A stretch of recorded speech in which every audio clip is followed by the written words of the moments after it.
आज हम इस वीडियो में सीखेंगे कि इहलोक का विलोम शब्द क्या होता है और इसका अर्थ क्या होता है, और साथ में हम कुछ उदाहरण वाक्यों से भी इसे और अच्छे से समझेंगे। तो सबसे पहले इहलोक का अर्थ समझते हैं।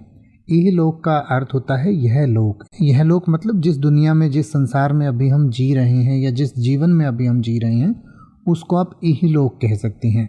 और इहलोक के बाद ऐसा माना जाता है कि आत्मा जो है वो परलोक में चली जाती है, यानी कि मृत्यु के बाद जो आत्मा स्वर्ग या नरक में जाती है तो उसको परलोक कहते हैं।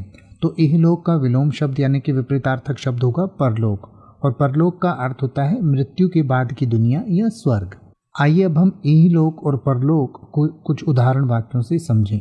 जैसे कि आप ये कह सकते हैं कि इहलोक में अच्छे कर्म करने से परलोक भी सुधरता है, यानी कि इस जीवन में आप अच्छे काम करेंगे तो जो आपका जीवन से आगे का जो वो समय है या आपकी आत्मा जहाँ परलोक में जाएगी वहाँ आपको अच्छा समय प्राप्त होगा या आपका जो वहाँ का जीवन है वो सुधर जाएगा।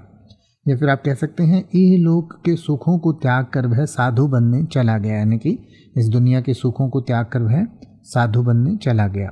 या फिर आप कह सकते हैं कि हमें परलोक के बारे में भी सोचना चाहिए। या फिर आप कह सकते हैं कि परलोक में भी हमारे कर्मों का फल मिलता है। अब आप किसी भी वर्ड का मतलब हिंदी और इंग्लिश में YouTube पर सर्च कर सकते हैं, आपको मेरी वीडियो मिल जाएगी जिसमें आप बिना किसी फालतू बकवास के सीधा उस वर्ड का मतलब समझ पाएंगे। तो ऐसी ही वीडियोस को देखते रहने के लिए चैनल को सब्सक्राइब करें और बेल आइकन को प्रेस करें।